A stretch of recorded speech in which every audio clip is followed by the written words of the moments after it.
Good afternoon, everyone. My name is Michel Carpentier. I am one of George and Pauline's son-in-laws. Thank you all for joining us here to remember and celebrate George's life and legacy. It means a lot to us to see so many friends and family from all periods of his life here to share memories of George. Music, literature, friends, and family were all very important to George, and today we will honor him by sharing a bit of each. In terms of housekeeping notes, the washrooms, you would have walked by them when you came through the front hallway, so now they're on your left-hand side. You saw apple juice on your tables. That will be for the toast at the end of the memorial, so please leave them for now. The bar is open, and it is an open bar, so please feel free to enjoy that. And then there will be food and sandwiches and a light lunch, coffee and tea following the memorial. I'll start by inviting my wife, Emily, to read a poem by W.H. Auden.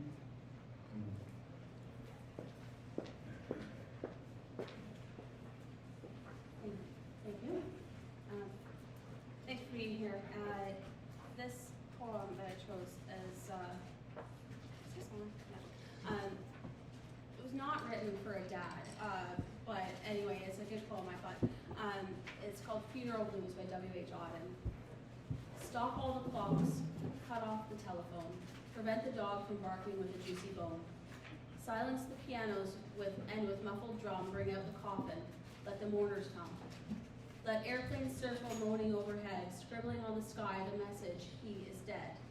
Put crepe bows around the white necks of the public doves. Let the traffic policemen wear black cotton gloves. He was my north, my south, my east and west, my working week and my Sunday rest. My noon, my midnight, my talk, my song. I thought that love would last forever. I was wrong. The stars are not wanted now. Put out everyone. Pack up the moon and dismantle the sun.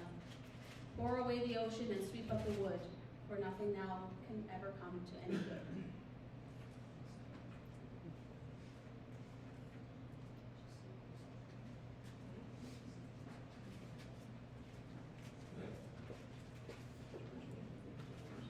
Thank you, Emily. I'd like to now invite George's longtime friend, Jack Slater, to offer his tribute to George. Jack?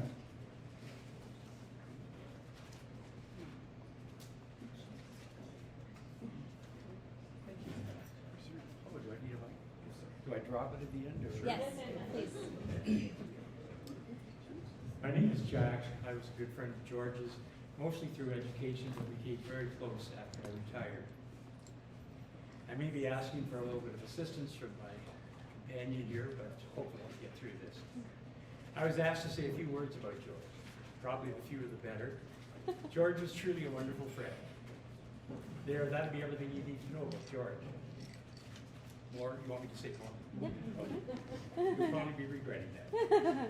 George stood through me, through my many 4 F's of teaching.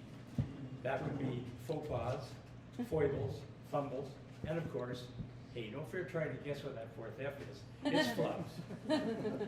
I met George through another good friend, and the 3 of us easily bonded as a teaching team. The classroom computer programs were in their infancy at that time. We negotiated an arrangement with Bell Canada for 60 Alex terminals. For you non-techies, the Alex terminal was a Videotech X.25 with a CRT display terminal, keyboard, and 1200 BPS modem. I'm glad I could clarify that. Bell and Nortel were unable to make these a viable customer experience. Yet, George set all my students up with their own emails, successful, and access to a dedicated school server. We had one of the first websites of any school in North America. There were only 6 in all of North America when George set that up. Household phone lines throughout the school boundaries resounded every evening and weekends with the sound of students connecting modems to our school BBS. You probably remember that sounding like clearing your nasal passages in the morning. George was our technical consultant in 3 schools that I worked at as a computer teacher. Many Sunday mornings were spent setting up and repairing computers, even pulling phone lines through the ceiling tiles of the school. Yes, of course, we had board permission and union acceptance. George accompanied my classes on field trips. wandering the streets of Kensington Market, purchasing ingredients for stone soup. And that's an accomplishment for Kate. She was a teacher with Emily, by the way. We supervise students in the food courts of the Eaton Center after skating at Ryerson Square. And that's something you wouldn't be doing in today's schools. We volunteered on overnight, he volunteered on overnight excursions as well. And you'll remember this one, I think.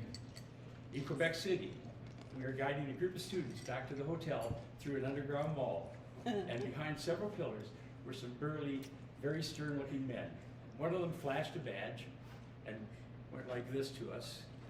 And shortly after we passed, they did a takedown of a person standing in a corner. George and I calling out, "Walk slowly, walk slowly." When we got to the end, we had every child phone home, so we didn't have any embellishments about all the police takedown. George was a mentor to many students in Greenbrier, and I remember one he protected from bullying all the time, and they became very close. I had another one that had Tourette's syndrome, and he took a little bit of a fit because the Peel Board, in its wisdom, wanted a password change of their computers every 60 days. And you can imagine how hard that was to calm somebody down who's fixated on certain things, and he wasn't happy about it at all. Every summer, and when I retired, George and I became closer. We would spend our days having coffee over at Williams, and then out doing little trips around Peel County, and even to Nova Scotia and back. Several drives to and from Nova Scotia, some non-stop except for gas, a few Timmies, and one night satisfying a whim for a Big Mac. We meandered through the one-way streets of Montreal, hopelessly lost. We survived a 3 a.m. brawl in the Hilltop Motel in Grand Falls, making sure our car didn't get one of the windows broken. On one trip, we decided that students serving detentions should be repentant and never want to return to the detention room. So we hypothetically selected several tunes, you know George's love for music, to repeat over and over and over again, so they would be a little bit rehabilitated. You know, having my baby, what a wonderful way, or see the tree, how big it's grown. My apologies to anybody who's too young to recognize those words, but you're lucky. Family was always paramount with George, as it was for me. He spoke lovingly about all of his family, and his heart was always so full of pride. George and I rejoiced at family celebrations, as well as mourning and family losses. We shared many laughs and a few tears as we lived through family events, both triumphant and challenging.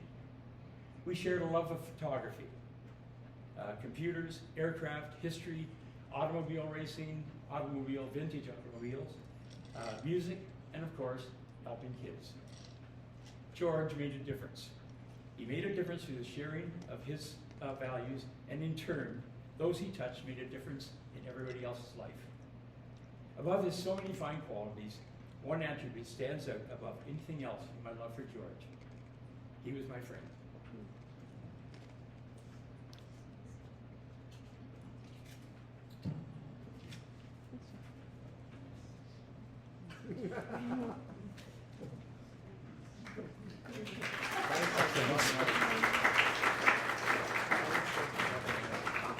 Thank you very much, Jack, and thank you for not dropping the mic. I don't think we get a pause there. It meant a lot to us to have you here today, Jack. You and Patty's friendship is very important to this family, so thank you very much. I'd now like to invite Aunt Sheila to say a few words as well.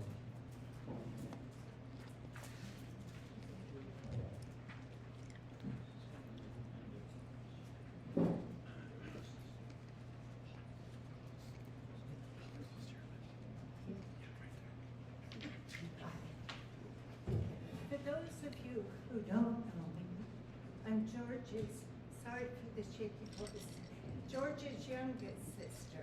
Make that clear, youngest sister. So much younger. I've heard and read many beautiful tributes to my brother, most of them being from people who got to know him we moved to Ontario at around the age of 20. I'd like to say a few words about growing up with George. My earliest memories begin at the time when we moved to married quarters in Shannon Park in Dartmouth, Nova Scotia. I would have been 4 years old, Kathy 5, George 6. See how much younger I was? Much younger. Jeff wasn't even thought about at that time. This was a sheltered existence. Every one of our friends had a dad in the Navy, often away for months at a time, for like 6 months at a time. None of our moms worked outside of the home. Our school and our church were on the base. George was an altar server. He could look so angelic. Don't let that fool you. These were humble beginnings. We were taught to respect our elders, to mind our P's and Q's, to speak when we were spoken to listen to our parents, to always do our best. We had everything we needed. Our friends were of similar means. No one had much in the way of toys. We shared what we did have with our friends. We wore hand-me-downs, and we put bread bags inside our boots when they sprung a leak. We played skipping and marbles, Red Rover and hide and seek. We made mud pies, picked dandelions. George played dinkies in the dirt. The only organized activities we attended were Cubs and Brownies. George's favorite toys were his gun and holster, there's a picture of him with it, and his Meccano set. In the winter, a small rink was built in the back of our apartment buildings. If you didn't have a pair of skates, didn't matter, there was always a pair you could borrow. Our moms watched from the windows of the apartments as they hung laundry on the clothesline and were quick to yell out to anyone who was misbehaving.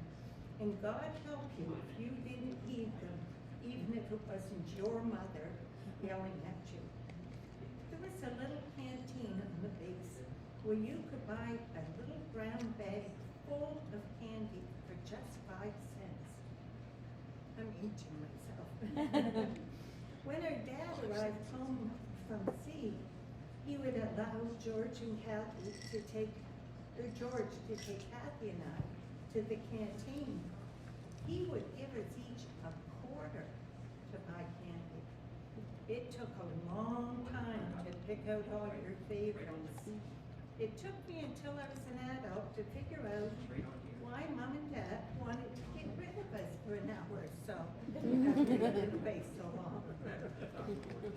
George knew every ship in the harbor and every plane in the sky by name. George was very bright and Turned up, sorry guys.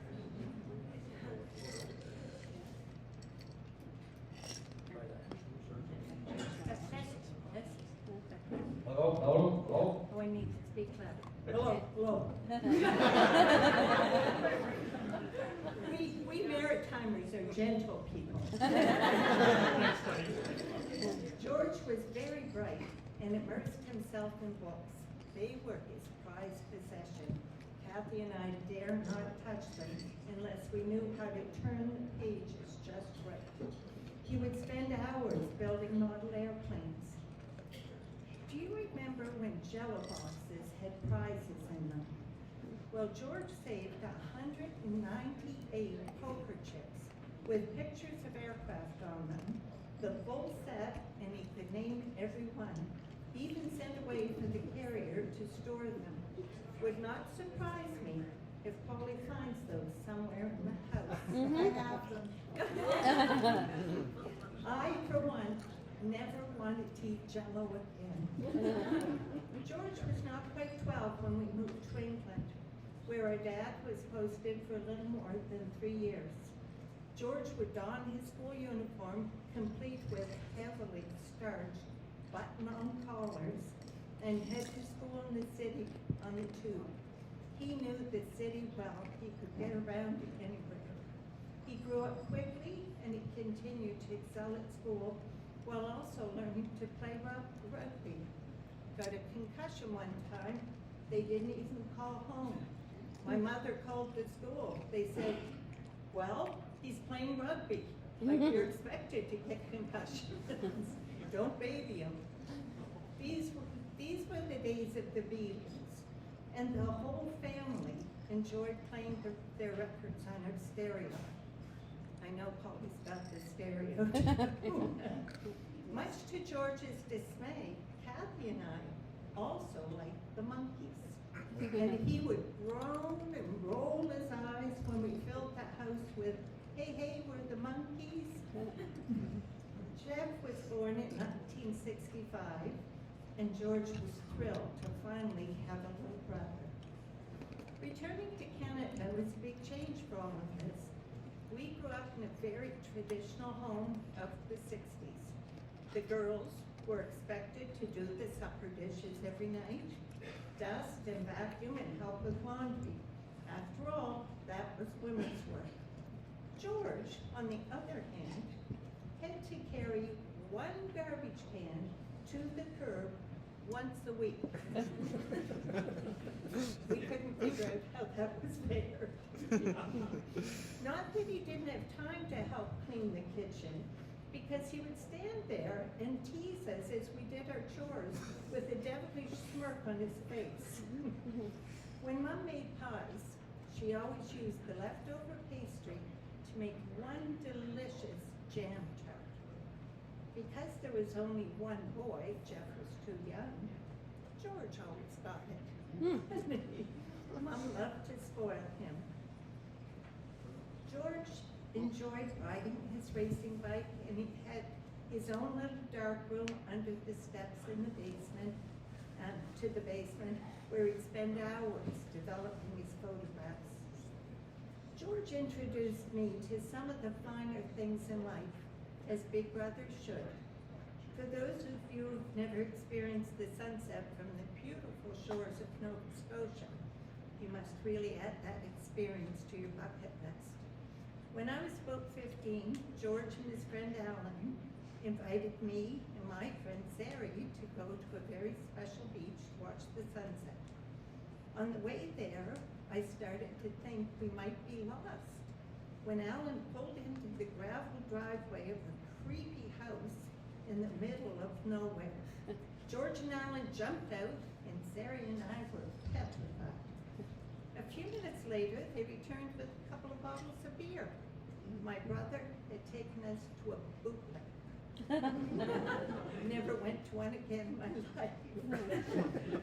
I never got the chance to leave home.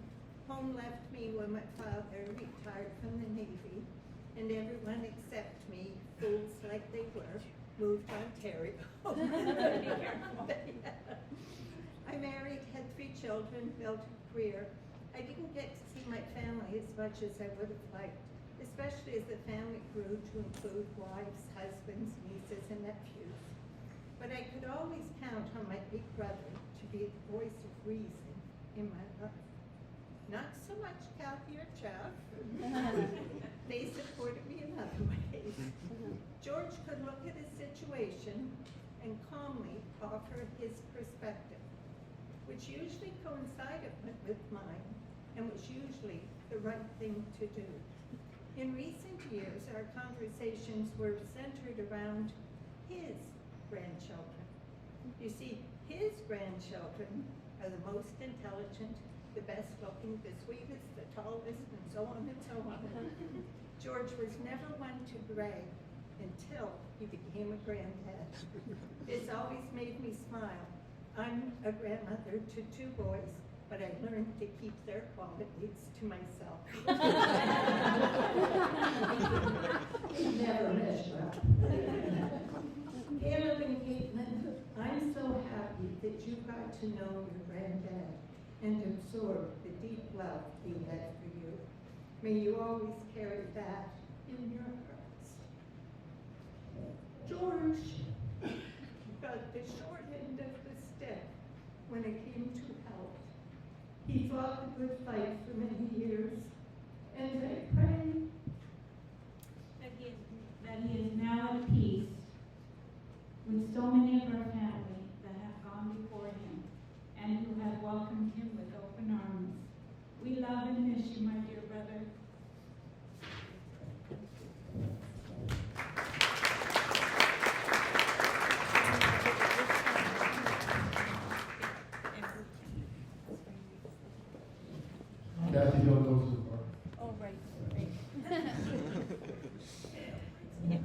That was a very nice assist.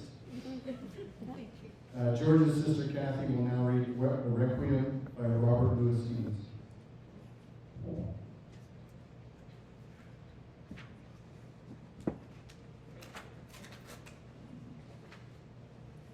Thank you, Michelle. Requiem by Robert Louis Stevenson. Under the wide and starry sky, dig the grave and let me die. Glad did I live and gladly die, and I laid me down with a will. This be the verse you grave for me. Here lies where you longed to be. Home is the sailor, home from sea, and the hunter home from the hill. Rest in peace, my dear brother. I'll miss you always. I loved you so much.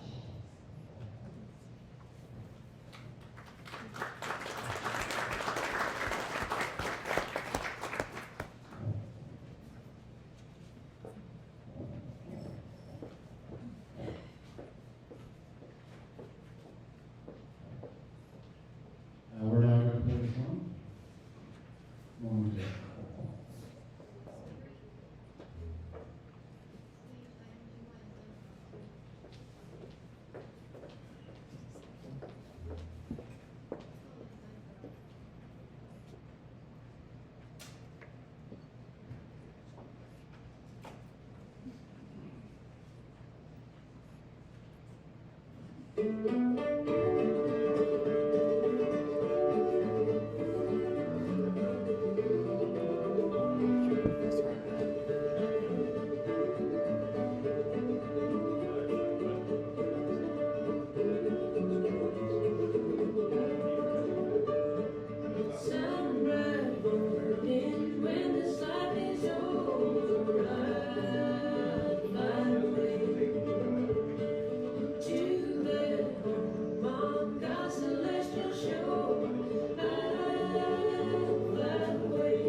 Shit, sorry.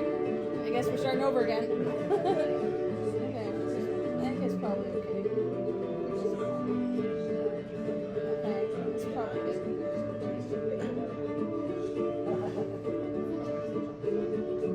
Did you actually put it on there?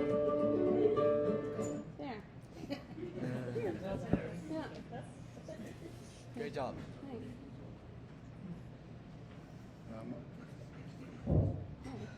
That's better. My mother-in-law, Pauline, will now read a poem by Maya Angelou and a tribute from George's friend, Dennis Ramsey. Thank you and welcome again. We're really so pleased to see you here. Touched by an Angel by Maya Angelou, which is about the trials and tribulations of love and lack thereof. We are accustomed to courage, exiles from delight, living coiled in shells of loneliness until love leaves its high holy temple and comes into our sight to liberate us into life. Love arrives, and in its train come ecstasies, old centuries of pain. Yet if we are bold, love strikes away the chains of fear from our souls. We are weaned from our timidity. In the flush of love's light, we dare be brave, and suddenly we see that love costs us all we are and we will ever be. Yet it is only love which sets us free. This is a letter from Dennis, George's buddy from high school in Nova Scotia. I first set eyes on George in September 1967. We were both new to Dartmouth High School and arrived in the same grade 11 class, B11 as I recall. The B designated grade 11, however, I'm not certain the 11 had any significance with regard to our grade standing. We were both apprehensive as we had just turned 15 less than 2 weeks prior to meeting. I mean, we were 14 years old in a class whose average age was 16. It didn't bother us so much around the guys in class, but the girls were 16 as well. A classic case of girls' rules and boys' rule.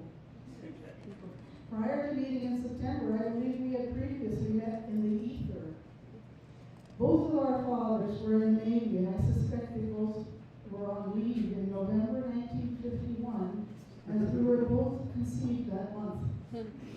We crossed paths at the old Halifax Infirmary on Queen Street in Halifax, where we were born 9 days apart. So, back to high school, where we get into a high school groove and rapidly become good friends. My observation was George always seemed to cruise through his classes and assignments without breaking a sweat. I attributed this to his studies at St. Paul's School, London, but quickly realized he was the brightest guy I ever met. Also, it appeared there were teachers at Dartmouth High who were well aware of his scholarly capabilities.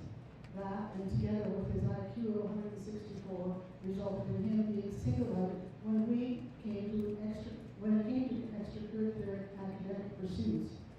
I recall attending with George a rehearsal for the CBC television program, Reach to the Top, one afternoon after school, and specifically recall one of the questions presented to us 12 or 15 students.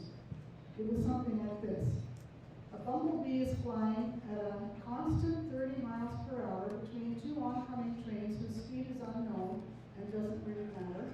And the question was, how far does the bee fly in 30 minutes as it travels back and forth between moving trains, the distance getting constantly shorter before it gets crushed between trains? Well, after 15 minutes of blackboard gymnastics with our math teacher trying to work through various algorithms to determine the distance, George states the obvious. That is, if the bee's flying at 30 miles per hour for 30 minutes at half an hour, then the bee travels 15 miles.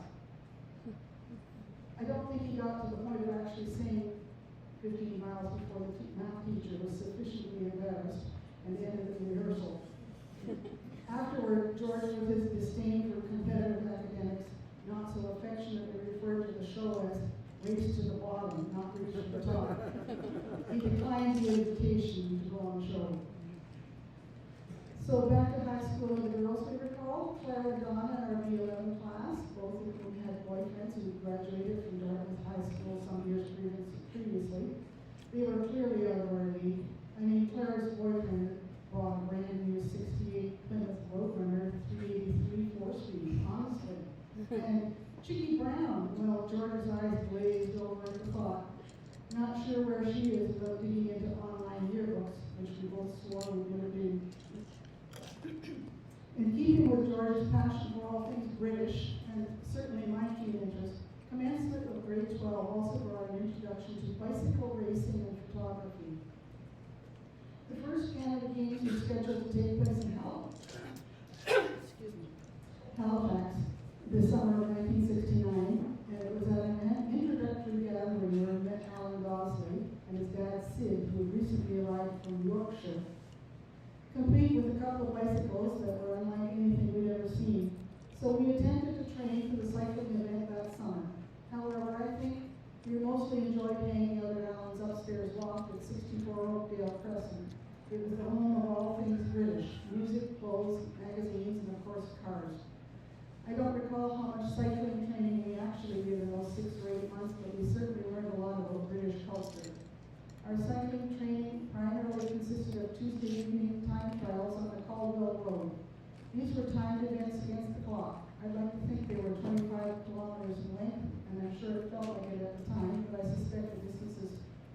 considerably less.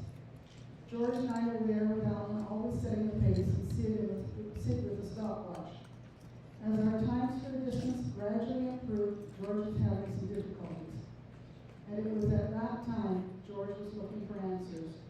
When he told us he was diagnosed with diabetes and wouldn't be able to participate, we didn't know what to make of this. It was our first exposure to anything like a serious medical condition, and our fragility and now mortality. And although George continued to hang out on the cycling sidelines, he was with Alan and I on everything we did away from the bike. I well recall walking over to the Ching's home on Warrior Street after school on weekends. Occasionally, George was on the wrong side of his dad's military perspective, usually following his father's deployment chasing submarines in and out of the Bay of Fundy. This left George in a very caustic mood, and I well recall George asking me if I was at the house to see him or Kathy. Given his mood at the time, it was usually Kathy. And photography became a significant event in George's life. Conveniently, one of Alan's father's passions was photography, where Sid was working as a curator at the Dartmouth Heritage Museum. He had access to the old Dartmouth police station, where we were able to construct darkroom facilities in the old cells. We enticed David Stone to teach us about photographic composition and darkroom techniques like film processing and printing if there was any confusion. From there, George was never seen again without his trusty Nicoramac camera slung over his white fisherman's knit sweater. Well, we left Dartmouth High School and decided to explore university. What a challenge that was, especially after doing nothing for the previous 2 years at Dartmouth High. And Dartmouth High was a great place for him after coming from St. Paul's in London. It was a poor second. So George found lots of entertainment at St. FX, as I did at Dal that first year. And from there, we both kept arm's length relationships with universities until I started Dal in '73, and George messed off to Toronto. A few long-distance road trips to Toronto in the Green Mini were really the last times we spent in one another's company for extended periods. We both married in the late 70s and kept in touch about as much as we had the urge to do. It was not a scheduled call or letter writing or get-together. It was always about picking up a conversation where we left off. And although those conversations are not likely to happen anytime soon, I sense that he's not far away. Thanks.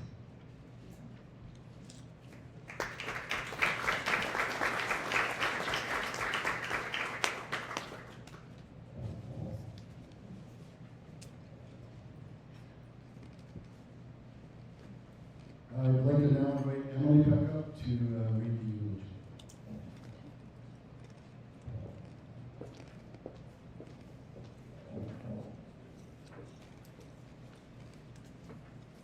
Thanks for coming.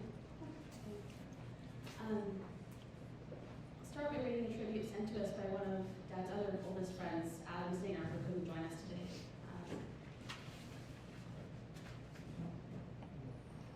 Pauline, I knew I wanted to write, just wanted to write when the last of our Christmas and New Year's visitors had gone, wanting quietude that permitted a tentative treading on the ice that is George's death.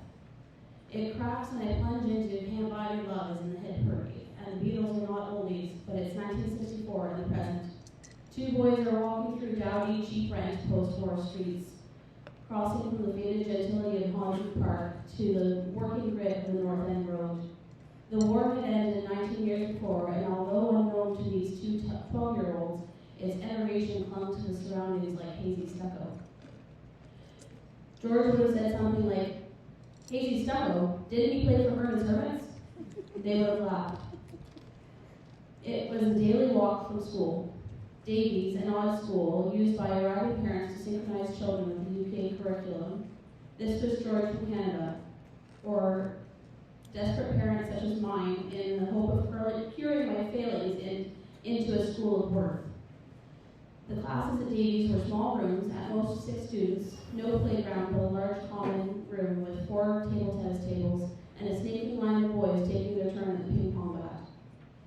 There was no refectory. You took a lunchbox or headed to the greasy spoon. Your parents gave you the extra wedge to cover egg and chips.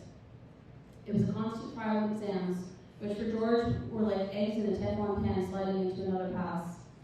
I remember a text about 2 ships sailing into the sunset, their hull, then topsails, then crow's nest disappearing. I said to George, "What was that about?" He replied it was a description of ships dipping below the horizon against a flaming sky. "Oh," I say, "so not a ship catching fire and sinking?" George could always see things clearly, and this would blossom in the coming years as he sailed into St. Paul's and beyond. George's intelligence was there way back then, and what made this intelligence special was not just the logic, but the humane warmth of that illumination. Clarity is a blessing, but also a curse leading to, at best, a well-bitten tongue. George coped, and to me seemed to protect his tongue with that wonderful dry humor that could stress test your thought with a smile. Humor for fun, for entertainment, but most of all to make others feel comfortable. Most days you could see those 2 boys walking, laughing, while the shorter one pushed the taller away from an arboreal detritus that resembled a maple leaf. I always loved George's sense of Canadian pride. It was so engaging, such acceptable patriotism that it almost made this Brit envious of Canadians. Davies treated us not as schoolboys, but as young adults, something that ruined me for any subsequent school, but it rubbed off on George, it rubbed off on George and I, helping to make this our first grown-up friendship. If you could have eavesdropped, the talk was cars, planes, bits of history, a smattering on photography, sprinkling of science, and lots of music. Seemingly it was a lot about cars and planes, but these were vehicles for shared values. It was the nattering of a good gentleman's cabinet. Even with the arrival of wives, children, and careers, cars and planes remained the main stuff of our conversation for 60 years. After all, it started when we were 12, and give us a break. What 12-year-olds talk about mortgages, local schools, interest rates. So why change a good thing? Yes, they crept in, not much, and of course plane and car talk evolved as we got older, in answer to my puzzlement at Boeing 737s falling from the skies. George wrote an almost Feynman-esque a la Challenger explanation of law. 45 minutes later, I turned off for home, and George caught the number 30 bus to Putney. Putney is a good place to leave this ramble. I spent many Saturdays there. I would like to say I taught George how to ride a bike. Not true, just took George and bike to Wimbledon Common and munched crisps while he gravity wrangled, until his sheer determination made gravity surrender, and off he rode. The home in Putney was enveloping, with his sisters, mother, father. It was a comfortable, welcoming place, and the only blemish was his sister's penchant for the monkeys. It was a home as it should be, and they generously made me feel part of it. Eventually, George and family returned to Canada, and yet we maintained connection for 60 years. First on those onion-skin thin, blue, par avion, airmail envelope letters, and then email, and occasionally visits. Immortality comes in many forms. The values that resounded through George's parents' home were as far as I could see alive and well in that home that George and Pauline created, and then flowed down to their children, and the greatest achievement is the passing of values and family batons. I know that George and you, Pauline, have achieved many things, but you will know all those. I just wanted to touch on early days where my relationship with George was born, and to say 2 final things. Pauline, how sad this is, and Jill and I are thinking of you. And to George, thank you for 60 years of treasured friendship. I always used to end my letter and emails to George with more later. It seems hard to say now, but nuts to that. So, as ever, more later. Adam.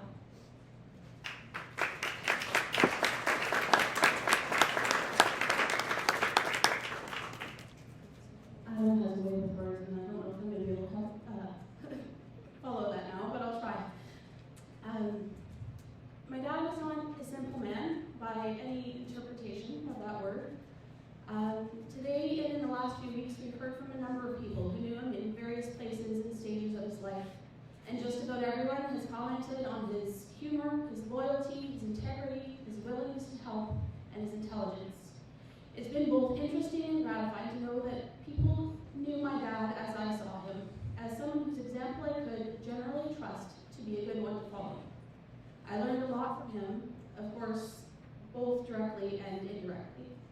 I'd like to share a few points that have helped me make me who I am today and who I hope to be in the future. I don't know if any of you have seen it, but Andrew Garfield a few years ago was on Colbert talking about grief, about the loss of his mother, and he said, "Grief is the unexpressed love that will remain with us because we never get enough time with each other." And I would agree with that and extend this to include all the emotions and thoughts that were unexpressed. We always think there'll be more time, even when, as with my last few visits with Dad, you know there will be many more.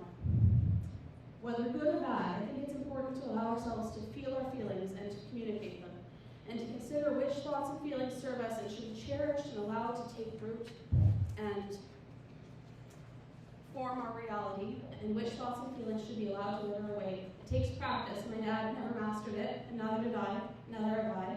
But as I work at it, it gets easier. We're not always aware of the impact we have on each other, good or bad, so I think the best we can do is aim for a net good impact. We all have our bad days, and so we need to remember that we hopefully have many more good days than bad, and just as we choose to forgive others, we need to work at extending that same grace inwards. Working on that too. Most people are good and have good intentions. When conflict arises, it helps me to remember that and to assume that if someone has upset me, that the main conflict is a failure to communicate. That's certainly the case the majority of the time in my experience. I remember one night after cadets, when I was about 16, being hopping mad at the other cadets' lack of initiative and dedication, and Dad listened to me right along for a while. One thing about both my parents is that they've always been good listeners and let me talk and talk.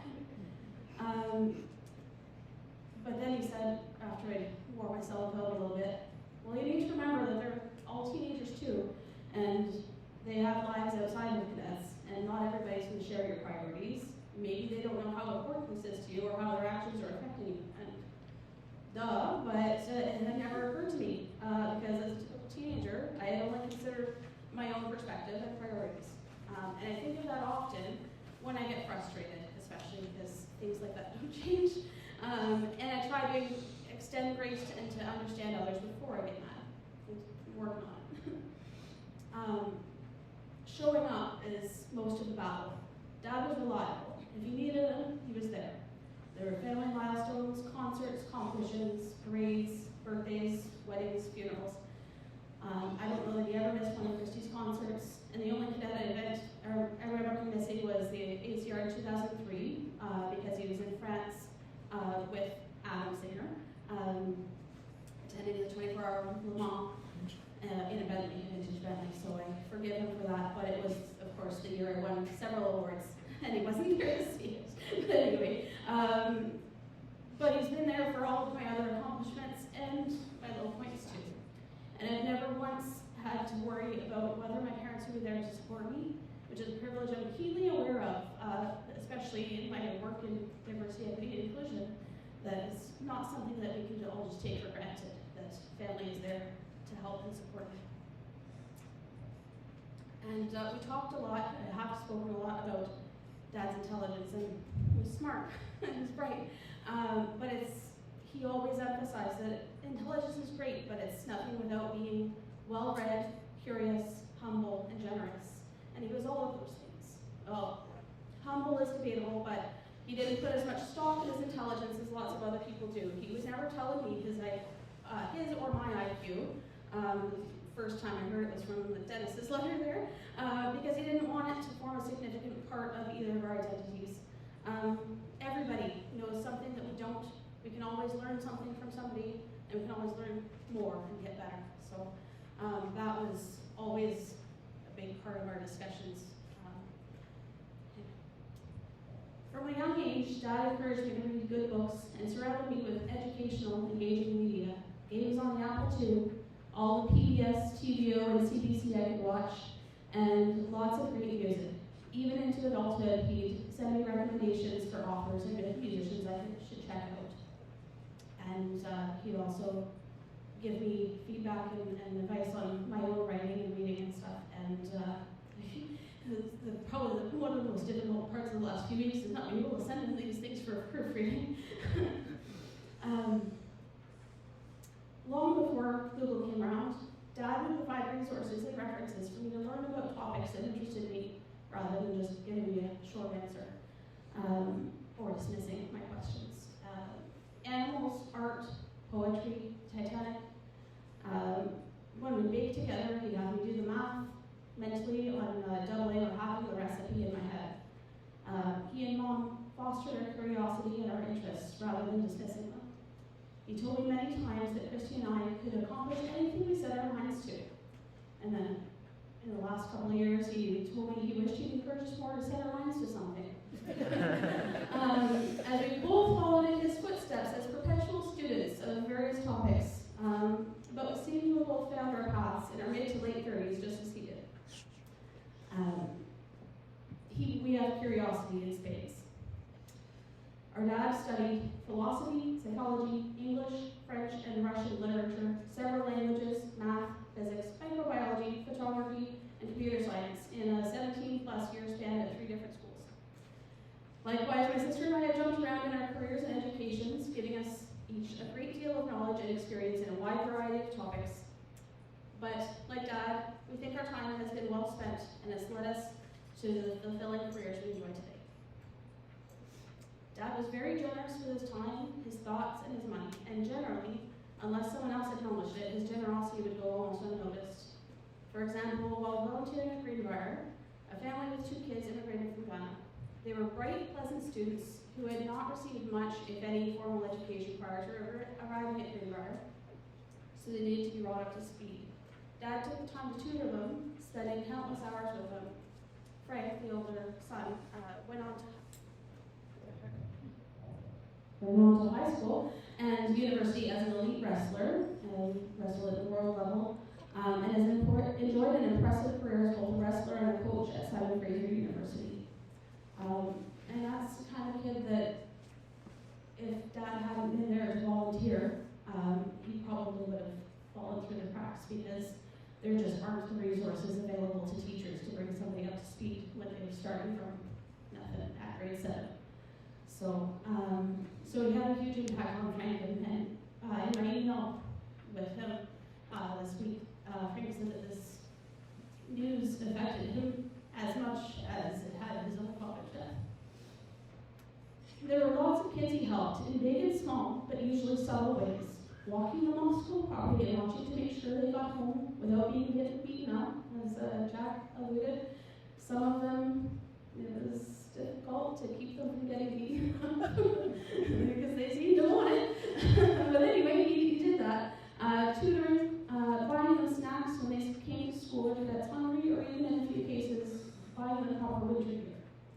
He did this quietly and without judgment, either of the kids or the parents, and made sure that nobody was left behind because of circumstances outside of their control. Dad cared more than he let on. He often thought and wondered about people, whether or not they'd had a big recent role in his life. I do my best to keep him up to date on my friends and family's accomplishments, and he was always very proud, especially the women in his life. He had a wife, daughters, a granddaughter, sisters and sisters-in-law, and nieces who impressed the hell out of him with their smarts, their accomplishments and talents, and their badassery. He was, of course, equally proud of his brother, brothers-in-law, nephews, sons-in-law, and grandson. Even if he didn't say it to you, he said it to me often over tea. He also worried about how he was perceived and remembered, especially in the last few years when we tend to get a little time talking about life, the universe, and everything. Not Harry Raywan, of course, but just about everybody who knew him knew he could be a world-class grump, especially at meal times when he was hypoglycemic or when he wasn't feeling well, which is more often than he let on. Until the walls around talk about his health came down rather dramatically in Michel in 2019. It made me laugh to read my godfather Dennis mentioning Dad's moodiness that came on following his diabetes diagnosis as a teenager. I don't know if Dennis was the first, but he certainly wasn't the last person to prefer hanging out with Aunt Kathy. But I'm also grumpy when I'm unwell, and I'm nowhere near as stoic about it as he was. An injury in July that may never fully heal, and a few months later I'm Dad was told as a teenager that he'd likely die before he turned 40 from a disease that took constant vigilance, especially in the early days when he tracked his health with urinalysis and vibes. Basically, it's a lot easier to manage now, but diabetes back in the 60s, you couldn't trust your blood, so you have to go by your feelings. The outcomes are thankfully a lot better, but back when we started out having to deal with these things, and I know there's some other people in the room who have this experience too, the best way to avoid a hypoglycemic coma was to keep your blood sugar high, which also didn't feel good and is not good for your organs. So I'm grateful and thankful for all the relatively good years he had, and as he was to all medical professionals who made those years possible. I'm especially grateful for the last 5 years and the opportunity he had to form a deeper connection with my sister and brother-in-law and his treasured grandchildren. And I'm glad to have moved closer and been able to spend more time with him since I moved to Ottawa. So I hope that all things considered, Dad's lasting impact is a net positive. He was not simple, but he was good. I invite you to remember him as I will, a good dad, a good husband, and a good friend. And although the weather is not conducive to honoring Dad's wish for a New Orleans jazz funeral, I hope that you'll stay and join us for some food and drink and laisser les montants rouler.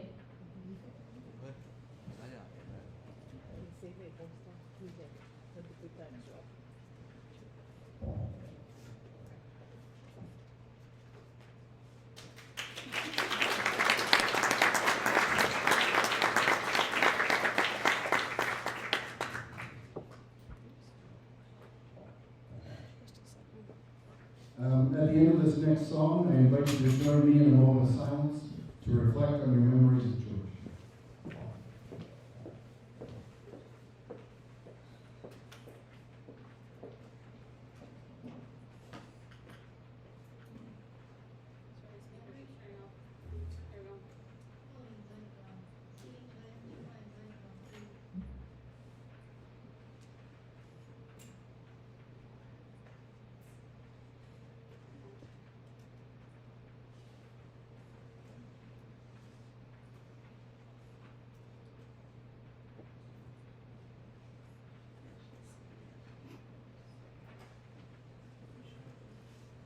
Anyone have any good jokes?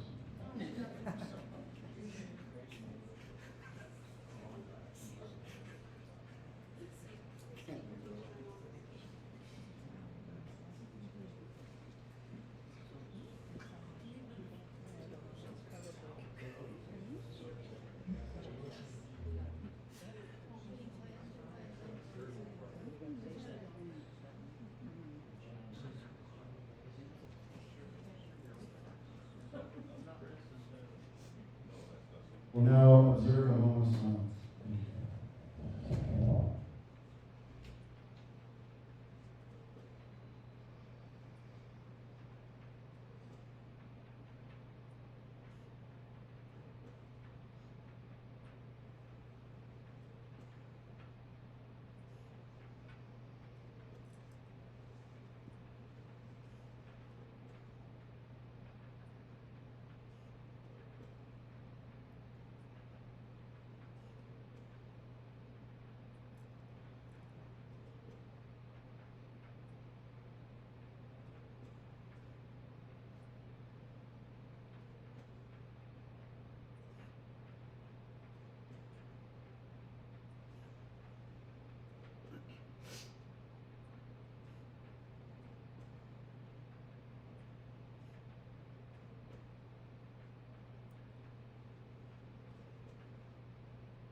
Thank you very much, everyone. I don't have permission to tell this story, but I'm going to anyways. The first time I met George, we were at their home in Brampton. I was watching the TV. He was in another room. I yelled at the TV, "F you, Steve Stephen Harper. Because I'm a lifelong liberal, I'm sorry. To which George yelled in the other room, spoken like a true political scientist. 1 hour later, we were driving to an event, and from the back seat, I went, "Hey, were you making fun of me?" So, Emily did marry a man from Saskatchewan. So it took me longer to understand his joke than he told it.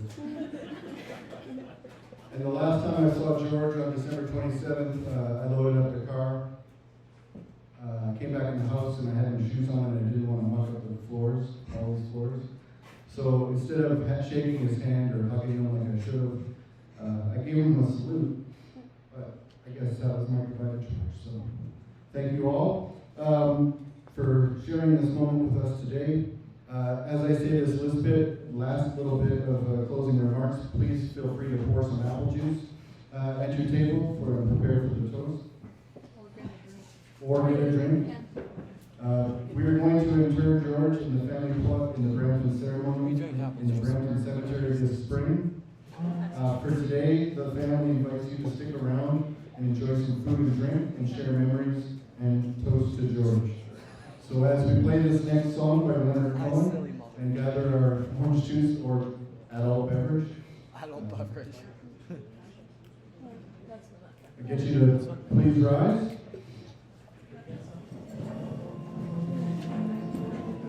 And at your tables, please toast to George. Thank you all very much for coming. Please stick around for the food and drink. Thank you so much.